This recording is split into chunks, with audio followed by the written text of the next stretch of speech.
हरे राम राम राम हरे हरे, हरे कृष्ण कृष्ण कृष्ण हरे हरे.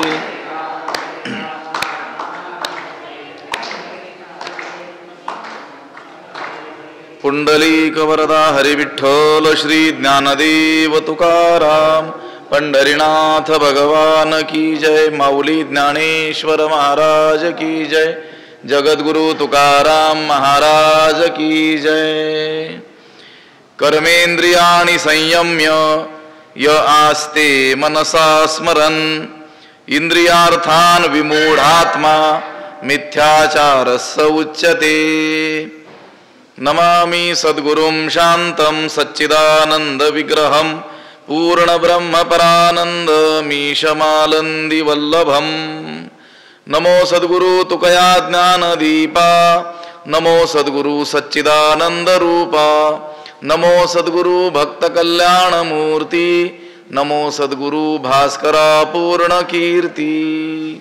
अखंड मंडलाकारं व्याप्तमेन चराचरं तत्पदं दर्शितं येन तस्मै श्री गुरवे नमः. जयांची केली स्मरण होय सकळ विद्यांचे अधिकरण. तेची बंधू श्री चरण श्री गुरूंचे ते नमस्कारो नियाता. कर्मेंद्रियाणि संयम्य य आस्ते मनसा स्मरन् इंद्रियार्थान विमूढात्मा मिथ्याचारस्य उच्यते. ग्रंथराज ज्ञानेश्वरीच्या 3ऱ्या अध्यायाचं आपण चिंतन करत आहोत आणि या 3ऱ्या अध्यायातील 6व्या क्रमांकाचा हा श्लोक आहे. श्लोकाचा अन्वय आणि अर्थ एकदा आपण पाहूयात. यह विमूढात्मा कर्मेंद्रियाणि संयम्य मनसा इंद्रियार्थान स्मरन् आस्ते सहा मिथ्याचारः उच्यते. त्याचा अर्थ असा होतो, यह विमूढात्मा म्हणजे जो मूढ चित्त पुरुष, अत्यंत मंद बुद्धी असा पुरुष, कर्मेंद्रियाणि संयम्य कर्मेंद्रियांना आवरून, कर्मेंद्रियांचं संयमन करून म्हणजे केवळ कर्मेंद्रियांना आवरून मनसा इंद्रियार्थान स्मरण आस्ते, मनाने इंद्रियार्थान इंद्रियांच्या विषयांचं स्मरण आस्ते चिंतन करत राहतो. जो अत्यंत मूढ चित्त असा पुरुष, मूढ बुद्धी पुरुष केवळ कर्मेंद्रियांना आवरून धरतो आणि मनाने इंद्रियांच्या विषयांचं म्हणजे विषयांचं काय करतो, चिंतन करीत राहतो. सहा मिथ्याचारः उच्यते. तो दांभिक म्हटल्या जातो. त्याला काय म्हणतात, दांभिक म्हणतात. त्याचं आचरण कसं आहे, मिथ्याचार, मिथ्याचारी तो आहे. वरपांगी त्याचं काय आहे, फक्त आचरण आहे. त्याला दांभिक म्हणतात. भगवंत सांगतात. हा 6वा श्लोक आणि 7वा श्लोक.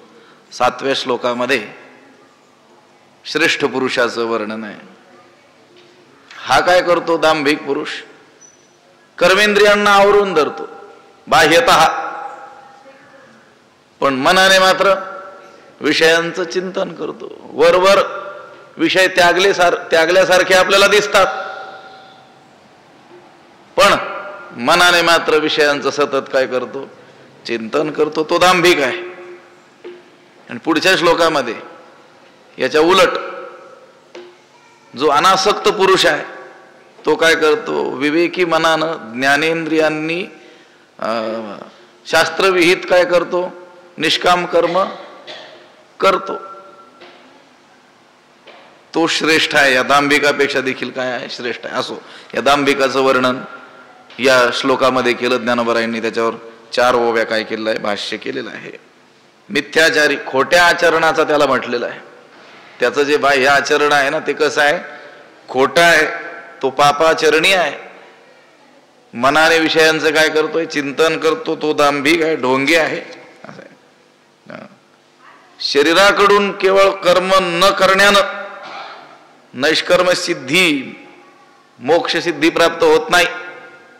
त्याची भ्रामक कल्पना आहे की केवळ कर्मेंद्रियांनी कर्माचा काय केला, त्याग केला की काय होईल, नैष्कर्म्य स्थितीला मी काय होईल, प्राप्त होईल, मोक्षसिद्धी मला प्राप्त होईल. आणि या भ्रामक कल्पनेनं तो काय करतो, शास्त्रोक्त जे कर्म आहे विहित, त्याच्यासाठी उचित म्हणून सांगितलेलं जे कर्म आहे त्यांचा काय करतो, त्याग करतो. असं आहे. आणि मनाने विषयांचं चिंतन करीत राहतो, विहित कर्माचा त्याग करतो. बाकी स्वाभाविक जी कर्म आहे त्याचा त्याग करता येणं शक्य आहे का? कालच आपण पाहिलं, जव प्रकृतीचे अधिष्ठान तव सांडी मांडी हे अज्ञान, आणि जे चेष्टा ते गुणाधीन अपैसे असे. आणि निष्कर्ष सांगताना काय सांगितलं, म्हणून संगू जव प्रकृतीचा तव त्यागू न घडे कर्माचा, ऐसियाही करू म्हणती तयाचा आग्रहोची उरे. प्रकृतीचा या शरीराधिकांचा जोपर्यंत संबंध आहे तोपर्यंत कर्माचा त्याग संभवतच नाही. करील तो कोणत्या विहित कर्माचा त्याग करील, पण कर्मच त्याच्याकडून होणार नाही असं मात्र नाही.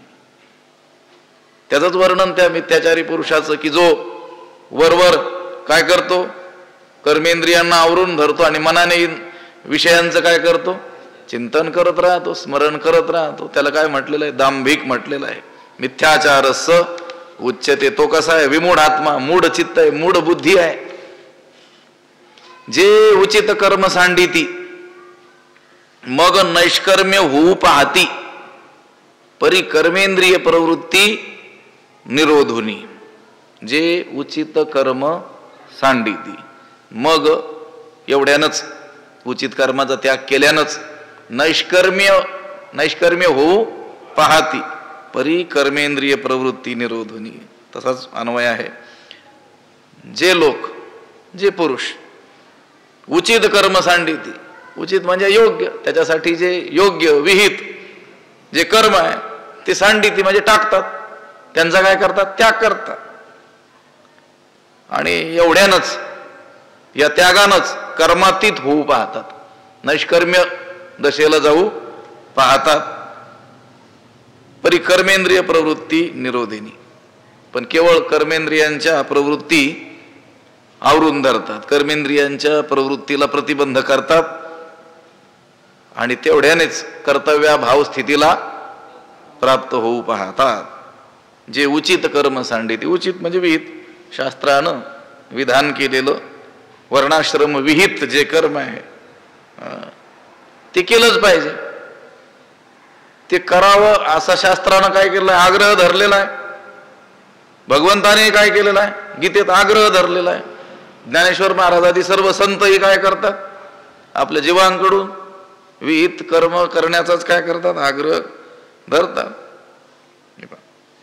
अगदी वेद उपनिषदानं देखील विहित कर्म करण्यावरच काय दिलेलं आहे, भर दिलेला आपल्याला दिसून येतो. कुर्वन्नेवेह कर्माणि जी जी विषय छतगुण समा. हा माणसानं 100 वर्षे जगण्याची इच्छा करत करत काय करावं, विहित कर्म करावं. म्हणजे कर्म करत करत 100 वर्षे जगण्याची इच्छा करावी.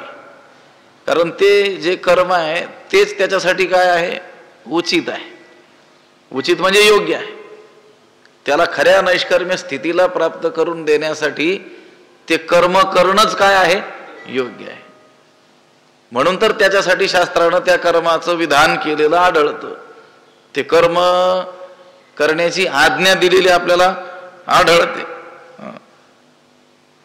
त्या भूमिकेवर जायचंय, नैष्कर्म्य स्थितीला जायचंय, पण कर्मत्याग करून न कर्मणा मनारंभा नैष्कर्म्यम पुरुषोष्णते. कर्माचा आरंभच केला नाही, किंवा मग एखाद्याने केलेल्या कर्माच्या आरंभाचा काय केला, मध्येच त्याग केला आणि तेवढ्यानंच तो नैष्कर्म्य होऊ पाहतो, हे होऊ शकत नाही.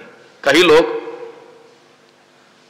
जे उचित कर्म सांडिती, वर्ण उचित, वर्णाश्रम उचित कर्माचा काय करतात, त्याग करतात आणि मग नैष्कर्म्य होऊ पाहती. कर्तव्य अभाव स्थिती, त्या स्थितीला प्राप्त होऊ पाहतात, परंतु केवळ कर्मेंद्रियाच्या प्रवृत्तीला काय करतात, प्रतिबंध करतात. त्यांच्याकडून कर्मत्याग घडू शकत नाही. तया कर्मत्याग न घडे, जे कर्तव्य मनी सापडे, वरी नटती ते पुढे दरिद्र जाण. तया कर्मत्यागू न घडे, जे मनी कर्तव्य सापडे, वरी नटती ते पुढे दरिद्र जाण. तया म्हणजे त्यांना, त्यांना म्हणजे कोणाला?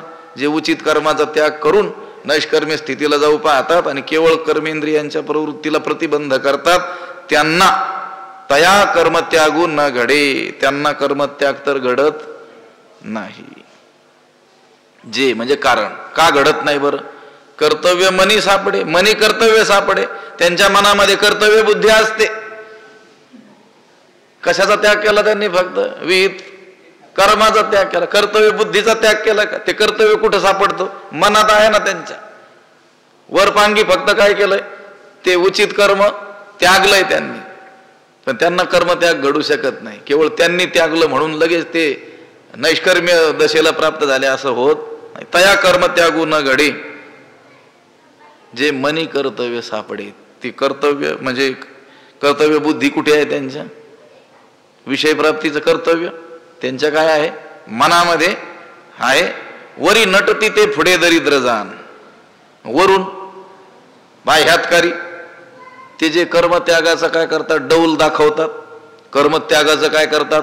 सोंग घेतात. आम्ही कर्माचा काय केला? त्याग केला असं जे म्हणतात, डौल दाखवतात. तो डौल नाही आहे खरोखर, तो काही गौरव नाही आहे. ते काय आहे? दरिद्र जाण. ते काय आहे? खरोखरच काय आहे? दैन्य आहे. ते खरोखरच काय आहे? दारिद्र्य आहे. असं तू समज. त्यांनी केलेला तो वरपांगी कर्मत्याग ही काही मोठी गौरवाची गोष्ट नाही आहे. ते काय आहे? खरं तर दैन्य आहे. हे तू निसंशय जाणून घे. तया कर्मत्यागू न घडे, त्यांच्याकडून खरा कर्मत्याग घडत नाही. त्याचं कारण असं आहे, खरं त्यांच्या अंतःकरणामध्ये कर्तव्य बुद्धी आहे आणि विषय वासना आहेत. ती कर्तव्य बुद्धी आणि विषय वासना काही गेलेल्या नाही आहे. जोपर्यंत चित्त अशुद्ध आहे, अंतःकरणात पाप वासना आहेत, विषयांचं त्याग तोपर्यंत काय असणार आहे? ध्यान असणार आहे. विषय प्राप्तीची अभिलाषा अंतःकरणात असणारच आहे की नाही? विषयांची गोडी असणारच आहे. विषयांमध्ये सुखबुद्धी असणारच आहे. जोपर्यंत चित्त अशुद्ध आहे, निर्मळ झालेलं नाही, मल दोष रहित चित्त झालेलं नाही, तोपर्यंत विषय वासना अंतःकरणात असणारच आहेत. विषयांचं स्मरण, विषयांचं ध्यान, विषयांबद्दल महत्व बुद्धी अंतःकरणात असणारच आहे. तोपर्यंत बाह्य त्याग करून उपयोगच नाही. जरी बाह्य रीतीनं त्यांनी काय केलेलं दिसतो? त्याग केलेला आपल्याला दिसतो, तरी देखील वासना रूपानं त्या विषयांचा भोगच चालू आहे की नाही? जरी बाह्य भोग ते करत नसतील, कर्मेंद्रियांना आवरून धरलेलं असेल, पण मनानं विषयांचं स्मरण करणं, त्या विषयात गोडी वाटणं, हा त्या विषयांचा काय आहे? उपभोगच आहे. एरवी बाह्य विषय तरी नाही. आपण बघून आलो दुसऱ्या अध्यायामध्ये. तसा विचार केला तर बाह्य विषय तरी नाही, परी मानसी होईल जरी काही, तरी साध्यन तुची हा पाही संसार वासे. बाह्य रीतीनं कितीही त्या विषयाधिकांचा त्याग केलेला आपल्याला आढळत असला, पण ते विषय मनात जर थोडे बहुत जरी असतील, आपण बघून आलो की नाही? ध्यायतो विषयान पुंस संगस्तेषुपजायते, संगात संजायते काम, कामात क्रोधोभिजायते, क्रोधात भवति सम्मोह, सम्मोहात स्मृती विभ्रमः, स्मृतिभ्रंशात बुद्धिनाश, बुद्धिनाशात प्रणश्यती.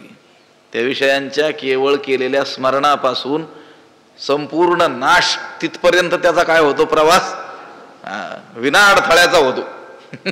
विषयांच्या स्मरणापासून नाशापर्यंत तो जातोच जातो. हे पहा, उदाहरणार्थ अविचारानं एखाद्यानं काय केला? बाह्य त्याग केला, घरादाराचा त्याग केला, वनात गेला. तरी वनात गेल्यानंतर घरादाराच काय करील? तो चिंतन करील ना. आत्ता वरून लोक पाहत असताना तो कुठे गेलेला दिसतोय? गृहाधिकांचा त्याग करून वनात गेलेला. सकळ सांडूनी वना गेला, वनी जाऊनी वनिता चिंतू लागला, तो त्यागची बाधकत्व आला, उलथोनी पाडीला परिग्रही. नाथ महाराज म्हणतात तो त्याने केलेला त्यागच त्याला काय ठरला? बाधक ठरला. आणि तिथं जाऊन त्याने काय केला? पुन्हा परिग्रह केला. जे इथं करायचं होतं ते तिथं जाऊन करू लागला. त्यापेक्षा विधी मार्गाने जर त्यानं त्या विषयांचं सेवन केलं असतं, विधीने सेवन विषय त्यागाते समान, तुकोबरायांनी हाच विषय किती स्पष्ट आणि सोप्या भाषेत थोड्या शब्दात सांगितलेला आढळून येतो. सेवन पण कसं? विधीने. यानं काय केला? त्यागच केला. आणि अंतःकरणात मात्र विषयांचं काय करतो आहे? स्मरण करतो आहे. विषय हे मुख्यतः मनातून जावे लागतात. म्हणून विषय हे आघवे सर्वथा मनवनी सांडावे, मग रागद्वेष स्वभावे नाशतील. हे विषय विशेषतः मनातूनच काय झाले पाहिजे? गेले पाहिजे. जोपर्यंत विषय भोगाबद्दलची गोडी आहे तोपर्यंत ते विषय त्याला कुठल्या कुठं फेकून देतील याचा काही नियम नाही. एवढ्याकरिता अपरिपक्व अशी जर मनाची स्थिती असेल, त्या अपरिपक्व स्थितीमध्ये कर्माचा, स्त्री पुत्रादिकांचा, विषयांचा त्याग हा घातकच ठरत असतो. तया कर्मत्यागू न घडे. केवळ असा बाह्य त्याग केला म्हणजे त्याला कर्मत्याग झाला असं नाही. कारण जे कर्तव्य मनी सापडे, कारण त्याच्या मनात शोधून पाहिलं तर विषय प्राप्तीचं कर्तव्यच आपल्याला सापडतं. वरून नटतो तो, वरी नटती. वरी नटती. काय नटती? दाखवी ती काय? आम्ही काय केला? त्याग केला. त्याग केला पूज्यते कारणे. सत्संग सोडून पूजा घेणे नाथ महाराजांनी चिरंजीव पदामध्ये सांगितलेलं आहे. त्याग केला कशासाठी? पूज्यतेसाठी. लोकांनी काय म्हणावं?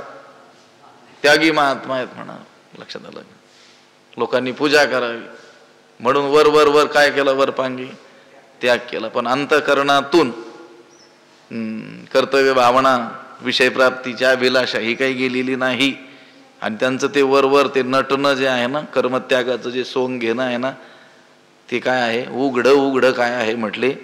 दारिद्र्य आहे. असं काय कर जाण. नटती पण डौल मिरवतात, दिमाग दाखवतात, मनात भोग लालसा आहे, पण मारून मुटकून बाह्य उपाधींचा काय केलाय? त्याग केलाय. आणि आता आम्ही काय झालो आहोत? नैष्कर्म्य स्थितीला प्राप्त झालो आहोत असं मिरवणं, त्याला काय म्हणतात? ढोंग म्हणतात. टिळा टोपी उंच दावी जगी मी एक गोसावी, किंवा संत चिन्हे लेवणी अंगी भूषण मिरविती जगी. जगामध्ये भूषणानं मोठे मिरवतात, सोंग करतात, पण त्या सोंगानं काही प्राप्त होत नाही. सोंगे छंदे काही देव जोडे ऐसे नाही. वरी नटती ते पुढे दरिद्र जाण. दरिद्र म्हणजे दैन्य, करंटेपणा आहे त्यांचा तो खरोखर. हे कोण ओळखील? ज्ञानी पुरुष ओळखील त्यांना. जे बुद्धिमान लोक आहेत ते ओळखतील की यानं बाह्य त्याग केलाय आणि अंतःकरणात मात्र काय आहे? विषयाभिलाष आहे. सामान्य लोक भूलतील. ऐसे ते पार्था विषयासक्त सर्वथा ओळखावे तत्वता भ्रांती नाही. पार्था हे अर्जुना, ऐसे असे जे लोक आहेत ना, ते तत्वता म्हणजे खरोखरच, सर्वथा म्हणजे पूर्णपणे विषयासक्त ओळखावे. इंद्रिय भोगात गुरफटलेले आहेत असं समजावं. खरोखर सर्वतोपरी हे कसे आहेत? विषयासक्त आहेत असं जाणावं. भ्रांती नाही. त्यांच्या विषयासक्तीविषयी संशयच नाही. म्हणजे ते विषयासक्त आहेत याच्यात कुठलाही संशय नाही. निसंशय समजावं. हे बाह्यतः त्याग जरी दिसत असला आणि अज्ञानी लोक त्यांना त्यागी मानत असले, ते त्यांच्या त्यागाला मोठं मिरवत असले, तरी देखील हे निसंशय कोण आहेत? विषयासक्त आहेत. असं काय करावं? ओळखावं, जाणावं. आता जाणत नाही तर आपण काय करावं? त्याला ज्ञानोबरायांनी सांगितलं, आपल्यालाच सांगितलंय की नाही? भगवंतानं अर्जुनाला सांगितलं, ज्ञानोबरायांनी आपल्याला सांगितलं ना. ऐसे ते पार्था. ऐसे म्हणजे ह्या दोन ओव्यात सांगितलेले वर, जे उचित कर्म सांडिती मग नैष्कर्म्य होऊ पाहती, परी कर्मेंद्रिय प्रवृत्ती निरोधोनी तया कर्म त्यागू न घडे. जे कर्तव्य मनी सापडे वरी नटती ते पुढे दरी जर जाण. ऐसे ते पार्था विषयासक्त सर्वथा ओळखावे तत्वता भ्रांती नाही. आता देई अवधान प्रसंगे तुझ सांगेन या नैराश्याचे चिन्ह धनुर्धरा. पुढचा श्लोक त्याचं अवतरण केलंय. धनुर्धरा आता प्रसंगे तुझ या नैराश्याचे चिन्ह सांगेन अवधान दी. हे धनुर्धरा, हे अर्जुना, आता प्रसंगे, आता ओघानुसार, आता विषय आलेलाच आहे, प्रसंग आलेलाच आहे, तर या प्रसंगानुसार ओघानं तुझ या नैराश्याचे चिन्ह सांगेन, तुला या निष्काम पुरुषाचं लक्षण सांगतो म्हणे. खरा निष्काम पुरुष कोण असतो? केवळ बाह्यत्याग केलेला हा नव्हे, हा तर ढोंगी आहे, हा मिथ्याचारी आहे. पण आता विषय आलाच, विषय कोणाचा निघाला? या ढोंग्यांचा निघाला. तर मग खरे कोण असतात तेही तुला सांगतो. कधी कधी खऱ्यांचं सांगत असताना जे खरे नाहीत त्यांचं देखील सांगत असतात की नाही प्रसंग आल्यानंतर. यांच्यात फरक आहे, बदल आहे, भेद आहे, हे वेगवेगळे आहेत, हे लक्षात घेतलं पाहिजे ना. संतांनी देखील संत वाङ्मयामध्ये संत कोण हे सांगत असतानाच संत कोण नाहीत हेही सांगायचं, ते काही विसरलेले नाहीत.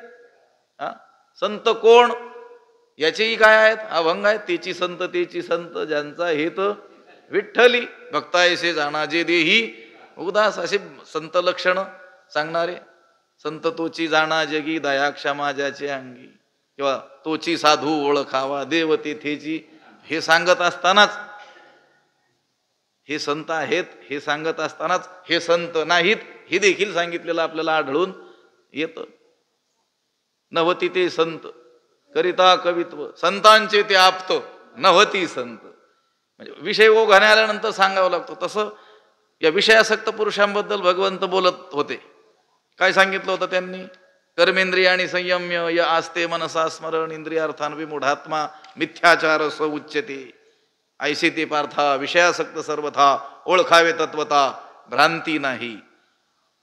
आणि आता याच्या उलट जे खरोखर निष्काम पुरुष आहेत, बाह्यतः जरी त्यांनी त्याग केला दिसत नसला तरी देखील ते निष्काम कसे आहेत, त्यांना कसं ओळखायचं ते चिन्ह म्हणजे लक्षण हे अर्जुना मी सांगतो. आता दे अवधान प्रसंगे तुझ सांगेन या नैराश्याचे चिन्ह धनुर्धरा. हे धनुर्धरा अर्जुना, आता प्रसंगी, आता ओघानुसार तुझं या नैराश्याचे चिन्ह सांगेन, या निष्काम पुरुषाचं, या अनासक्त पुरुषाचं लक्षण सांगतो. अवधान दे, तू काय कर, लक्ष दे. नैराश्याचे म्हणजे निष्काम पुरुषाचं, मुक्ताचं. आतापर्यंत ज्याचं वर्णन केलं त्याला अंतःकरणात विषयांची काय आहे, आशा आहे. पण बाह्यता हा काय केलेला आहे, त्याग केलेला आहे. आणि तो बाह्य त्यागच जगामध्ये डौलानं काय करतोय, तो मिरवतो आहे. हा वेगळा. आणि आता जो सांगणारा आहोत तो काय आहे, वेगळा आहे. त्याचं चिन्ह म्हणजे लक्षण सांगतो, ओळखण्याची खूण. चिन्ह म्हणजे खूण, लक्षण. कारण सांगितल्याशिवाय तर कळणार नाही ना. संतांची लक्षणं जी करावी लागली, किंवा आता पाठीमाग स्थितप्रज्ञ पुरुषाची लक्षणं सांगितली अर्जुनाला. पुढे काय करतील, ज्ञानाची सांगतील, भक्ताची सांगतील, त्रिगुणातीताची लक्षणं सांगतील. कारण ती सांगितल्याशिवाय तर कळणार नाही ना. आता एवढं सांगूनही कळेना लोकांना की संत कोण आहेत, सांगितलंच नाही तर कसं काय कळेल. म्हणून या नैराश्याचे चिन्ह धनुर्धरा. हे बघ, मोठा अभंग आहे, आपण चर्चा केलेली आहे त्याची. त्याचं ध्रुवपद सांग. संत ते कवण संत ते कवण हे जाणवी खूण केशवराज.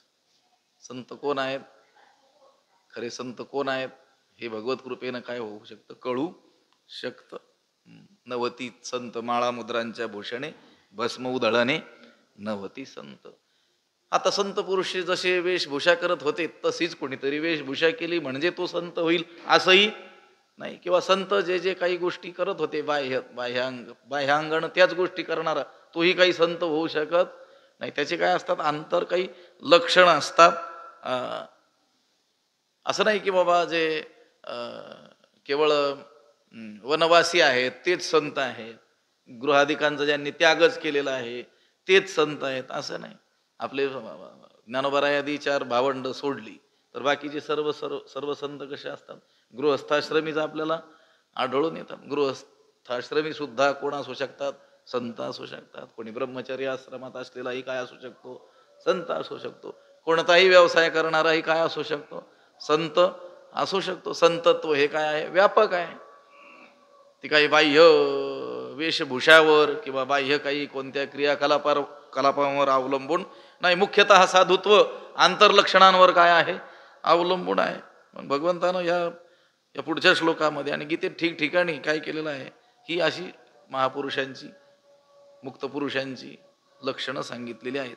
आता दी अवधान प्रसंगी तुझं सांगेन, या नैराश्याचे चिन्ह धनुर्धरा.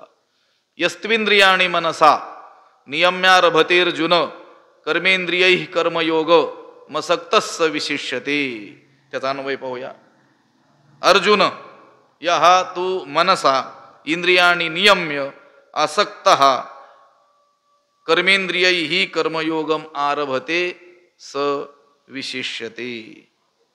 अर्जुन, हे अर्जुना, तू पण, यः जो मनसा इंद्रियाणी नियम्य, मनाने ज्ञानेंद्रियांचं नियमन करू. मनाने काय करतो, इंद्रियांचं काय करतो, नियमन करतो. असक्त सन म्हणजे संगरहित होत असता, म्हणजे कर्मफळामध्ये आसक्त न होता. असक्त म्हटलंय बरं का, आसक्त वेगळा आणि असक्त वेगळा. सक्त शब्द आहे जोडलेला, चिकटलेला. आसक्त म्हणजे चांगला चोहू बाजूने चिटकलेला, आणि असक्त म्हणजे जो सक्त नाही. इथं असक्त शब्द आहे. कर्मेंद्रिय ही कर्मयोगम असक्त सविशिष्यते. हे अर्जुना, पण जो मनाने ज्ञानेंद्रियांचं नियमन करून संगरहित होत असता, म्हणजे कर्मफळामध्ये आसक्त न होता, कर्मेंद्रियही कर्मेंद्रियांनी कर्मयोगम आरभते कर्मयोगाचा आरंभ करतो, म्हणजे विहित कर्माचं काय करतो, आचरण करतो. सहा विशिष्यते, तो श्रेष्ठ आहे. तो काय आहे, श्रेष्ठ आहे. हा पूर्वी सांगितलेला कोण आहे, हा दांभिक आहे. तो काय करतोय, बाह्यतः कर्माचा त्याग करतोय, पण मनाने विषयांचं काय करतो, स्मरण करतो. तो कोण आहे, दांभिक. हा कसा आहे, हा मनाने ज्ञानेंद्रियांना काय करतो, नियमित करतो. नियमित करतो म्हणजे शास्त्रविहित निष्काम कर्म करतो. विहित जे असतील ते भोगतो, पण मनाने त्या ज्ञानेंद्रियांना काय केलेलं आहे, संयमित केलेला आहे. तो विशिष्यते, तो श्रेष्ठ आहे. या दांभिकापेक्षा काय आहे, तो अनंतपटीनं श्रेष्ठ आहे. अर्जुना, जो मनाने ज्ञानेंद्रियांचं नियमन करून संग्रहित होत जाता इंद्रियांनी कर्मयोगाचा काय करतो, आरंभ करतो. म्हणजे इंद्रिय कर्मामध्ये लावतो, पण मनाने सक्त होत नाही, असक्त राहतो. कर्मफळामध्ये आसक्ती ठेवत नाही. ती कर्म करत असताना त्या कर्माच्या द्वारे कोणतं फळ आपल्याला प्राप्त होईल याचं तो चिंतन करत नाही. कर्तव्य बुद्धीने ती कर्म करतो. तो कोण आहे, श्रेष्ठ आहे. या मागच्या 6व्या श्लोकात जो मिथ्याचारी त्याचं वर्णन जे केलेलं आहे, त्या ढोंग्यापेक्षा या 7व्या श्लोकामध्ये सांगितलेला कर्मयोगी हा अधिक काय आहे, चांगला आहे. जो अंतरी दृढू परमात्मरूपी गुढू बाह्य तरी रूढू लौकिकू जैसा. जो अंतरी दृढू परमात्मरूपी गुढू बाह्य तरी जैसा लौकिकी रूढू. जो अंतरी दृढ, जो अंतर्यामी, अंतःकरणात निश्चयाने कसा आहे, दृढ आहे, निश्चळ आहे. अंतःकरणात कसा आहे, तो निश्चळ आहे, निश्चयानं तो दृढ आहे. परमात्मरूपी गुढू, परमात्म्याच्या स्वरूपामध्ये कसा आहे, निमग्न आहे. परमात्मा स्वरूपामध्ये तो लीन झालेला आहे. याचा भाव काय, तर जो पुरुष परमात्मा प्राप्तीकरिता आपण काही साधनं करत आहोत, हे लोकांना न कळू देता अंतःकरणात तो काय आहे, दृढ आहे, निश्चयाने तो काय आहे, दृढ आहे. आणि परमात्मा स्वरूपाच्या ठिकाणी काय झालेलं आहे, गूढ म्हणजे लीन होऊन गेलेला आहे. परमात्मा स्वरूपाच्या ठिकाणी एकांताला तो प्राप्त झालेला आहे. आणि बाहेरून बाह्य तरी रूढू लौकिक उजायसा, आणि ज्याचा बाह्य आचाराचा भाग जो आहे ना तो मात्र लोकात जसा प्रसिद्ध आहे तसाच राहतो, बाहेरून मात्र लोकाप्रमाणे वागणारा असतो. अंतःकरणातील स्थिती बाह्य तो प्रकट होऊ देत नाही. बाहेरून त्याचा व्यवहार सामान्य लोकांचा जसा व्यवहार आहे तसाच व्यवहार आहे. सामान्य लोक जशी जी कर्मे करतात तशीच कर्मे करताना तो आपल्याला दिसतो, पण अंतःकरणात मात्र निश्चयाने काय आहे, तो दृढ आहे. परमात्म स्वरूपाच्या ठिकाणी कसा आहे, गूढ म्हणजे कसा आहे, लीन झालेला आहे. अंतरी दृढ, अंतःकरणात कसा आहे, निश्चळ आहे. हा जो श्रेष्ठ पुरुष त्याचं वर्णन बरं का. सामान्य माणसं अंतःकरणाने निश्चळ नसतात, दृढ नसतात. ते कसे असतात, चंचल असतात. त्यांचा असा काही दृढ असा काही निश्चय नसतो. बाह्य परिस्थितीवर त्यांचं अवलंबून असतं. म्हणजे जशी हवा असेल तसं ते वागत असतात बाहेरचे लोक. पण तो साधा हा जो आहे, हा श्रेष्ठ पुरुष, तो कसा आहे, तो अंतःकरणात निश्चयाने कसा आहे, दृढ आहे. म्हणजे काही दुःख प्राप्त झालं किंवा काही सुख प्राप्त झाली तरी त्याच्या अंतःकरणाची स्थिरता बिघडत नाही.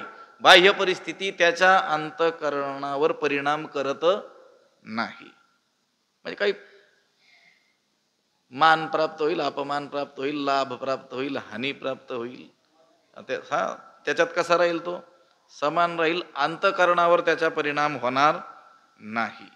आणि पैगा धनुर्धरा जयाची अंतरा नाही ओढावारा संयमाचा. त्याचं जे संयमन आहे ते बिघडू शकत नाही. तो आपल्या निश्चयापासून ढळू शकत नाही.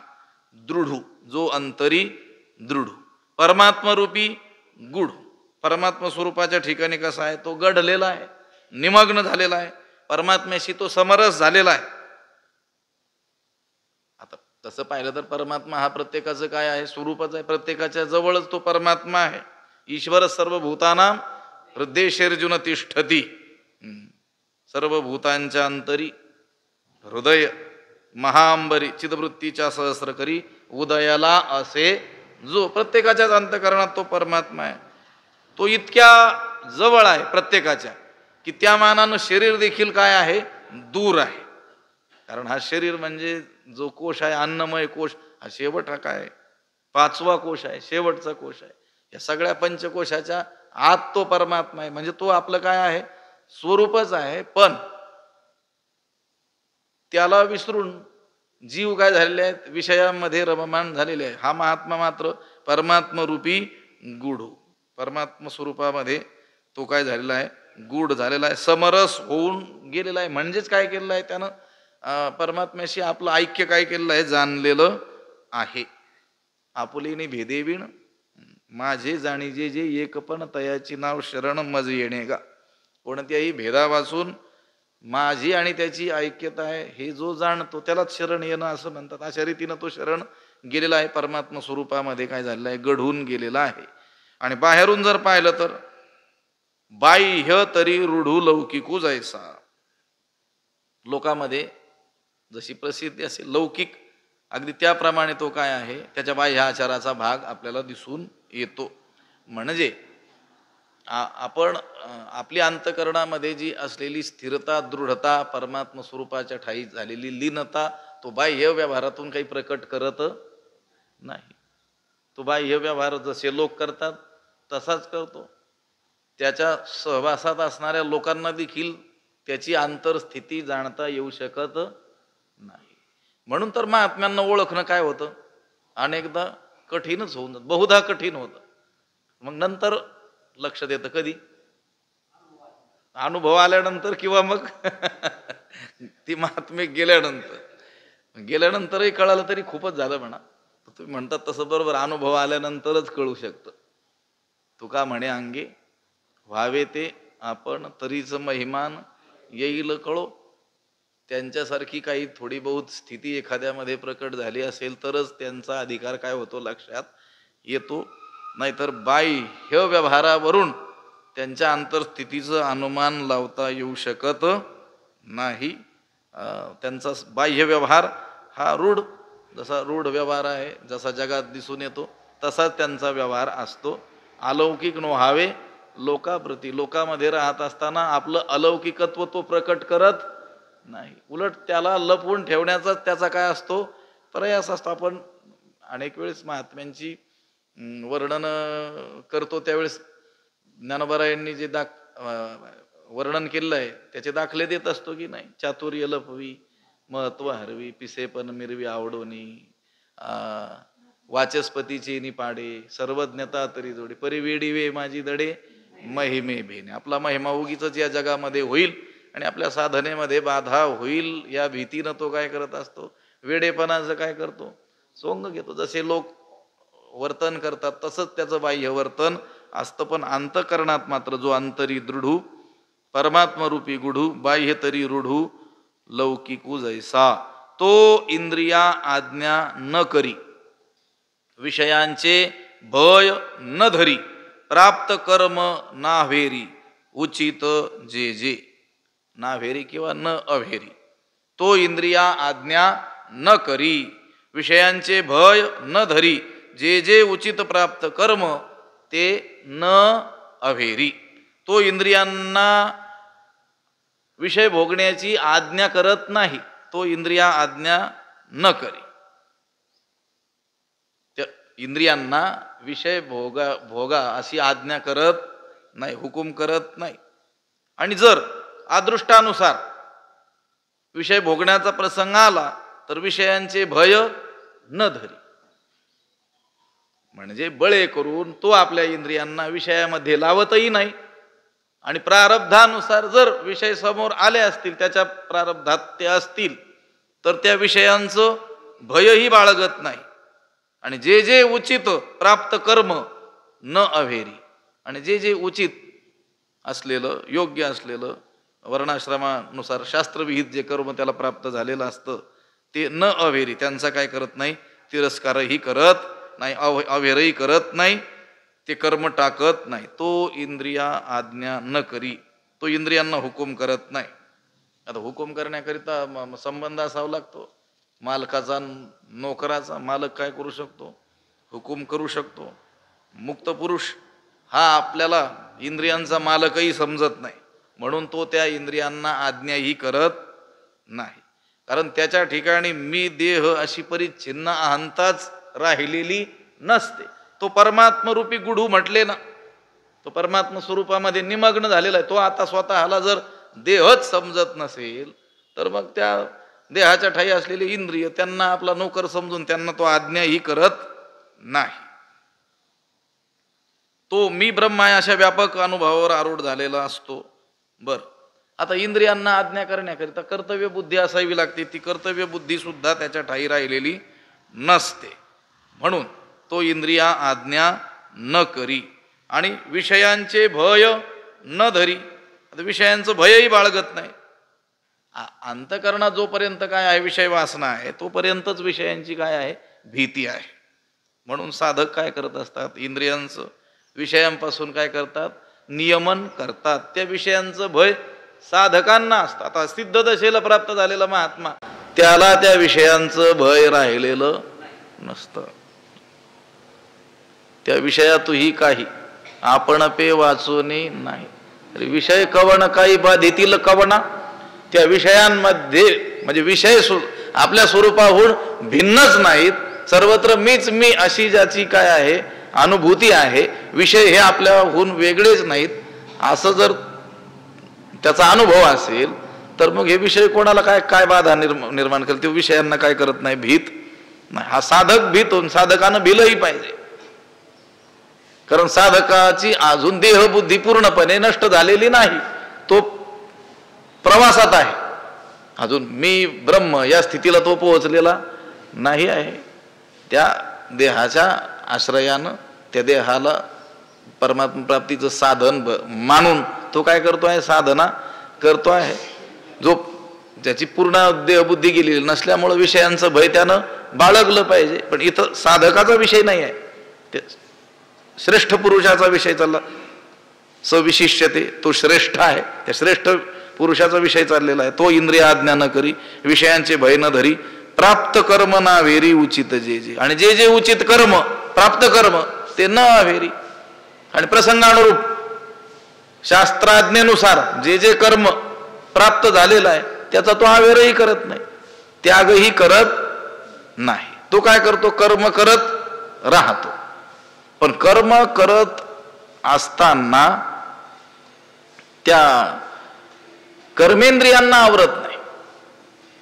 लक्षात आलं का? कर्मेंद्रियांना विषय काय चाललाय? कर्मेंद्रियांना. कर्मेंद्रिये कर्मामध्ये लावून देतो, त्या कर्मेंद्रियांना कर्मापासून आवरत नाही. तो कर्मेंद्रिये कर्मी राहटता तरी न नियमी, परी तेथीचे नि उर्मी झाकोळेना. अन्वय जसा तसा आहे. तो पुरुष कर्मेंद्रिय कर्मी राहटता, कर्म करीत असताना किंवा कर्म करीत असले तरी न नियमी, त्यांना आवरीत नाही. परंतु विशेष काय आहे मग त्याच्यामध्ये? कर्मेंद्रियांना तो कर्मापासून बाजूला करत नाही, त्यांना आवरत नाही. विशेष काय तर तेथीचे नि उर्मी झाकोळेना. त्या कर्मामधील कर्तृत्वाभिमान आणि फलाशा हे जे विकार आहेत त्यांनी तो झाकला जात नाही, म्हणजे विकारी होत नाही. सामान्य मनुष्य कर्म करत असताना त्याची कर्मेंद्रिय त्या कर्मामध्ये राहटत असताना तो त्या ठिकाणच्या उर्मीने झाकोळल्या जातो. उर्मी म्हणजे काय? कर्तृत्वाचा अभिमान. मी कर्म करतो हा अभिमान, आणि हे कर्म केल्याने मला हे फळ मिळेल ही फलाची आशा, ह्या उर्मीनं तो सामान्य माणूस झाकोळल्या जातो. हा महात्मा मात्र त्या कर्मापासून त्या कर्मेंद्रियांना आवरत नाही, खुशाल कर्मेंद्रियांकडून कर्मे करून घेतो, परंतु त्या ठिकाणच्या उर्मीनं तो झाकला जात नाही. आता ही आपली सगळी जी संत मंडळी, वारकरी संप्रदायातील सगळे संत मंडळी होऊन गेले, त्यांनी वर्णाश्रमानुसार आलेलं जे कर्म वाट्याला आलेलं ते सगळं कर्म केलेलं आहे. पण ते करत असताना त्या ठिकाणच्या उर्मीनं ते झाकोळले का? म्हणजे त्या कर्तृत्वाचा अभिमान बाळगला का मी करतो म्हणून? नाही. भगवंत माझ्याकडून करून घेतो किंवा मी भगवंतासाठी करतो असा त्यांचा काय आहे भाव, किंवा अमुक फळ मला प्राप्त व्हावं अशी फलाशा त्यांच्या मनात आहे का? नाही. म्हणून त्या कर्माने ते बांधलेही जात नाही. तो कर्मेंद्रिय कर्मी राहटता तरी न नियमी, परितेथीचे नि उर्मी झाकोळेना. तो कामना मात्रे न घेपे, मोह मळे न लिंपे, जैसे जडी जळे न शिंपे पद्मपत्र. तो कामना मात्रे न घेपे, तो कोणत्याही इच्छेनं लिप्त होत नाही, कोणत्याही इच्छेनं तावडीत धरला जात नाही. मोह मळे न लिंपे, अज्ञान रूपी मोहरूपी मळानं तो मलिन होत नाही. कसं? उदाहरण दिलं. जैसे जळी पद्मपत्र जळे न शिंपे, ज्याप्रमाणे पाण्यामध्ये असूनही कमळाचं पान पाण्याने भिजत नाही, त्याप्रमाणे तो सर्वे कर्म करत असताना सुद्धा, सगळ्या संगतीत असताना सुद्धा तिथल्या दोषांनी लिप्त होत नाही. तो कामना मात्रे न घेपे, कोणत्याही इच्छेने. काम म्हणजे इच्छा. इदम मे स्याद इच्छा कामशब्दिताः. हे मला हवं, हे मला हवं, हे मला हवं अशी जी इच्छा, तिलाच काय म्हटलेलं आहे? काम. काम शब्दाचा व्यापक अर्थ काय आहे? इच्छा. याची मला प्राप्ती व्हावी, याची मला प्राप्ती व्हावी, अशा प्रकारची इच्छा त्यांना काय म्हणतात? काम. त्या कामनेनं म्हणजे त्या इच्छेनं न घेपे, घेतला जात नाही म्हणजे अधीन होत नाही, त्या इच्छेच्या तो अधीन होत नाही, कोणत्याही इच्छेनं तो तावडीत धरला जात नाही. मोहमळे न लिंपे.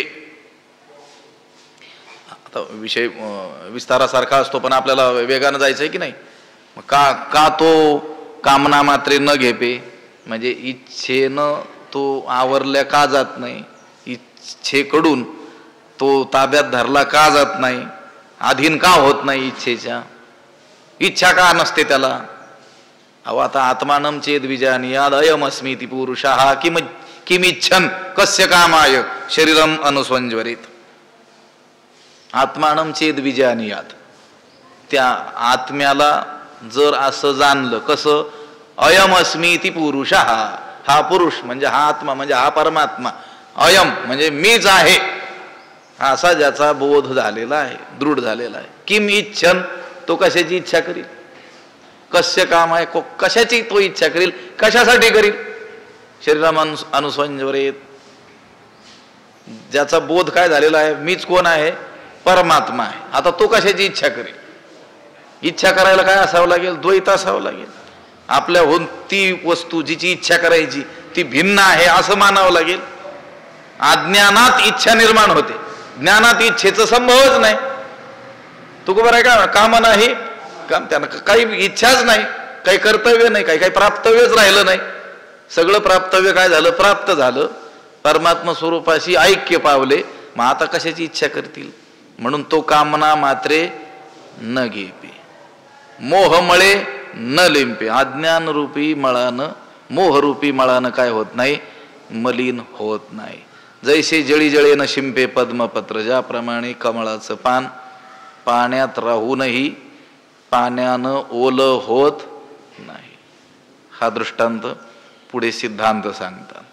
जैसे आलं की हे उदाहरण, आणि तैसे तैसा आलं की सिद्धांत. जैसे जळी जळे न शिंपे पद्मपत्र, तैसा संसर्गा माझे असे, सकळा सारिखा दिसे, जैसे तोय संज्ञा भासे भानुबिंब. तैसा संसर्गा माझे असे, तैसा, तैसा म्हणजे त्याप्रमाणे, त्याप्रमाणे म्हणजे त्या कमळाचं पान पाण्यात राहूनही पाण्यानं ओलं होत नाही, तैसा त्याप्रमाणे.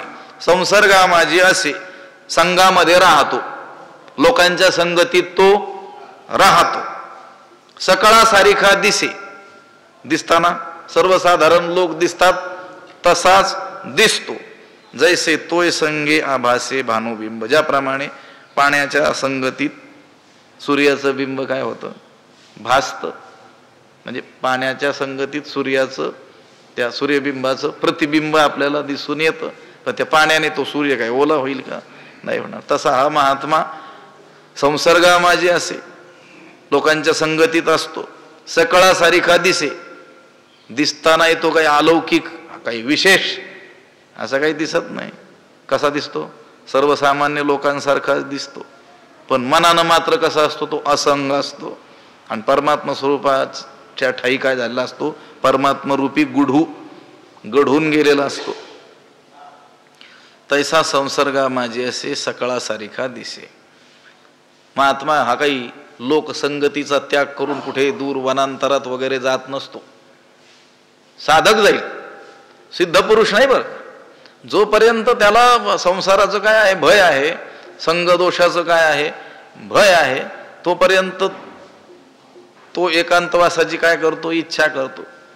तुका म्हणे आता ऐका वचन, ते जुनिया जन भक्ती करा. पण कुणाला सांगितलं, ते साधकांना सांगितलं. या लोकांचा काय करा, त्याग करा आणि भक्ती करा.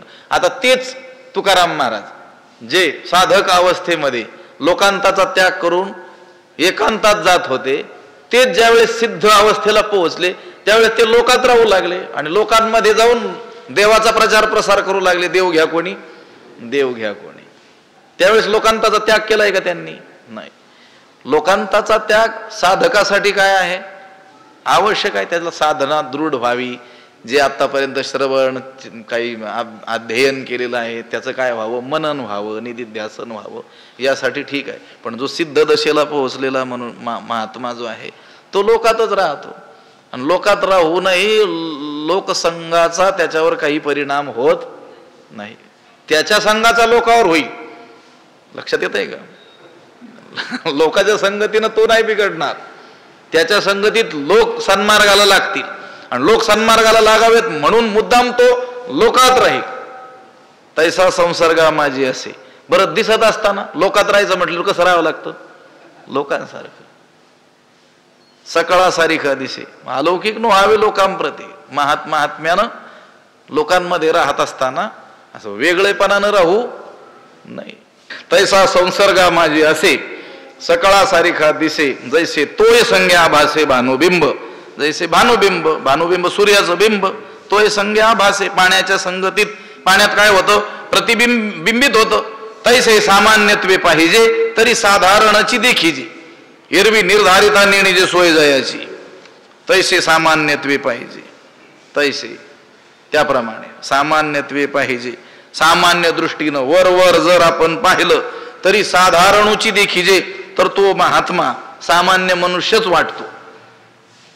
एरवी नाहीतर निर्धारिता विचार करून जर पाहिलं तर जयाची सोय नेणीजी त्याची अवस्था म्हणजे त्याची आत्मस्थिती ही आकलन होत नाही. त्या पुरुषाकडं त्या महात्म्याकडं सामान्य रूपानं जर पाहिलं तर सामान्य माणसासारखाच दिसतो. एरवी विचार करून देखील ज्याचं वास्तव स्वरूप कळत नाही. विचार करून देखील कळत नाही की हा कोणत्या स्थितीला असला पाहिजे.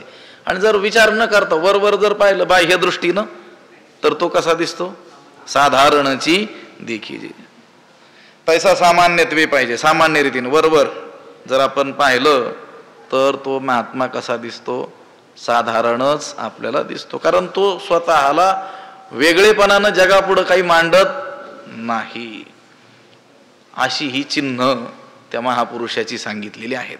आयशा चिन्ही चिन्हितू देखसी तोची मुक्तू आशा पाश रहितू ओळख पा. आयशा चिन्ही चिन्हितू अशा लक्षणांनी चिन्हित म्हणजे युक्त असा जो आहे तो देखशी त्याला जर तू पाहशील तर तोची आशा पाश रहितू तोची मुक्तू ओळख. तोच काय आहे? आशा पाश रहित म्हणजे वासनांच्या जाळ्यातून सुटलेला मुक्त पुरुष आहे असं तू ओळख. हे अर्जुना ऐशा चिन्ही चिन्हितो अशा लक्षणांनी युक्त ज्या पुरुषाला तू पाहशील तोच आशापाश रहित आणि मुक्त आहे असं तू ओळख, असं तू जाण. ही अशी चिन्ह असली पाहिजे त्याच्यामध्ये. अर्जुना तोची योगी विशेषी जे जो जगी म्हणून ऐसा होय या लागी म्हणे पे तो ते. अर्जुना तोची योगी जो जगी विशेषी जे या लागी ऐसा होय म्हणून तू ते म्हणे पे. अर्जुना तोच योगी आहे, तो जगी विशेषी जे तोच जगामध्ये थोर आहे, तोच थोर मानला जातो. या लागी ऐसा हो याकरिता तू असा हो म्हणून तू ते म्हणे पे. यासाठी अर्जुना तू असा योगी हो असं मी तुला काय करतो आहे म्हणतो आहे. कसा योगी? हा इथं सांगितलेला बाह्य कर्मे तर करतो आहे पण त्या कर्म करत असताना त्या मळत नाही, तो झाकोळत नाही. परितिथीची निवृत्ती झाकोळे ना म्हणजे कर्तृत्वाभिमान बाळगत नाही आणि फळाशाने देखील तो युक्त नाही. कर्मेंद्रिय कर्मामध्ये लावून देतो म्हणजे कर्म करत राहतो पण अंतकरणात मात्र तो कसा असतो? जो अंतरी दृढ परमात्मरूपी गुढू बाह्य तरी रूढू लौकिक हो जायचा असा तू हो असं मी तुला सांगतोय. अर्जुनाला कसं व्हायचंय अगोदर सांगितलेलं, पण भगवंत म्हणतात तो मिथ्याचारी आहे, दांभिक आहे. अर्जुनाला बाह्य कर्माचा काय करायचा आहे? त्याग करायचा आहे पण तो त्याग होऊ शकत नाही. कर्माचा त्याग काही केलं तरी होऊ शकत नाही. अर्जुना तोची योगी विशेषी जे जो जगी म्हणून ऐसा होय या लागी म्हणे पे तू ते. अर्जुना तोच काय आहे? योगी. तोच योगी म्हणजे कर्मयोगी.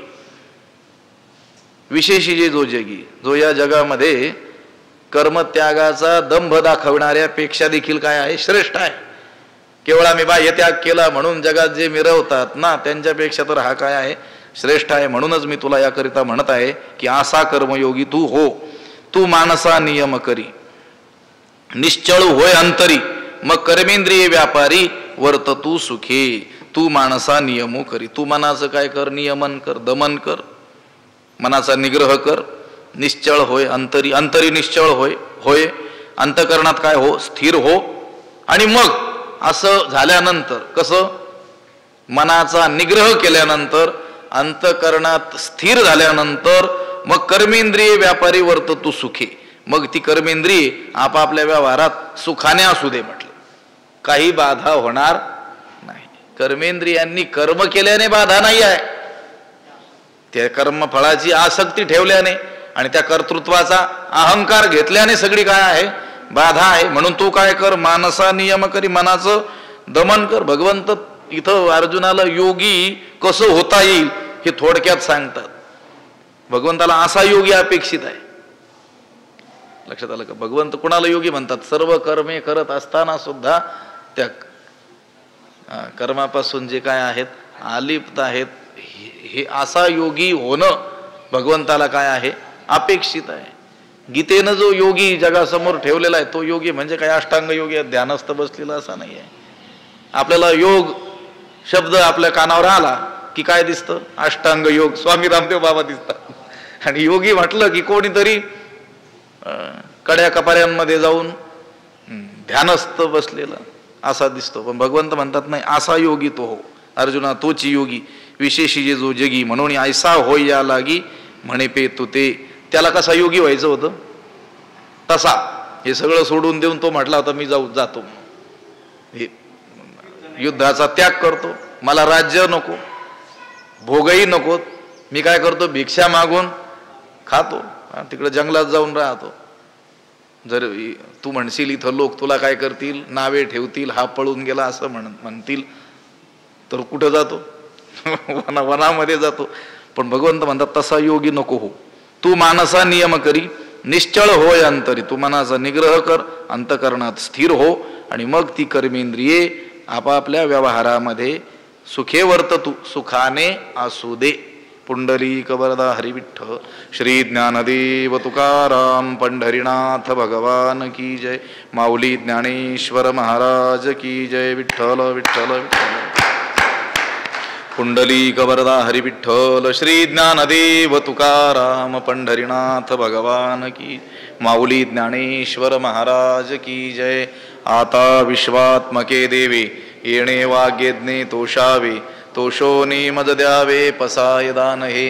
जे खळांची व्यंकटी सांडो तया सत्कर्मी रती वाढो, भूता परस्परे पडो मैत्र जीवांचे, दुरितांचे तिमिर जावो, विश्व स्वधर्म सूर्ये पाहो, जो जे वांछील तो तेला हो प्राणी जात. वर्षत सकळ मंगळी ईश्वर निष्ठांची मांदियाळी, अनवरत भूमंडळी भेटोतया भूता. चला कल्पतरूंचे आरव